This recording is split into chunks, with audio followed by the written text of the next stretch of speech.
నాంపల్లిలోని శ్రీ పొట్టి శ్రీరాములు తెలుగు విశ్వవిద్యాలయంలో ఆట America Telugu association ఆధ్వర్యంలో జెమ్స్ చల్లా మరియు మధు బొమ్మినేని ఆధ్వర్యంలో సాహిత్య కార్యక్రమాలు జరిగాయి. ఈ సందర్భంగా ఆట ఆధ్వర్యంలో పలు సేవా కార్యక్రమాలు నిర్వహించామని, శ్రీశైలం అడవిలో గల చెంచు గ్రామాల్లో పలు సేవా కార్యక్రమాలు నిర్వహించి బెడ్షీట్స్ పంచడం జరిగిందని తెలిపారు. ఎట్లా ప్రజల్ని ప్రభావితం చేయాలో అట్లా వార్తలు రాసే ధోరణి అనేది పెరిగిపోయింది. దానికి ఇందాక 2016 ఎన్నికలు అమెరికా ఎన్నికలని చెప్పారు. ఆ 2016 president elect plus Madhu Bommineni గారు ఆటా ప్రెసిడెంట్ గారు వారి సారథ్యంలో ఇక్కడ ప్రోగ్రామ్స్ అన్నీ చేస్తున్నాము. ఈరోజు సాహిత్య సదస్సులు నిర్వహిస్తున్నాము అమెరికా తెలుగు అసోసియేషన్ తరఫున.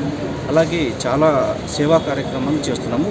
శ్రీశైలం అడవుల్లో చెంచుల గ్రామాలకు వెళ్ళి మొత్తం అందరికీ బెడ్షీట్లు, డ్రెస్సులు, యూనిఫామ్స్ అన్నీ సరఫరా చేయడం. అమెరికా తెలుగు అసోసియేషన్ తరఫున చాలా ప్రోగ్రామ్స్ కండక్ట్ చేస్తున్నాం, సేవా కార్యక్రమాలు. అలాగే గతంలో కూడా అమెరికా తెలుగు అసోసియేషన్ తరఫున శ్రీ కృష్ణదేవరాయ యూనివర్సిటీ, తర్వాత శ్రీ యోగి వేమన యూనివర్సిటీల్లో జాబ్ మేళా, మహా జాబ్ మేళాలు నిర్వహించి ఒక 4000 మంది దాకా ఉద్యోగ అవకాశాలు కల్పించాము.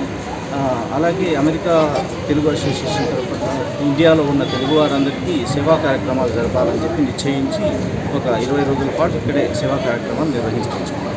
Please like and share, subscribe to BCN Telugu News. Please like, share and subscribe to BCN Telugu News.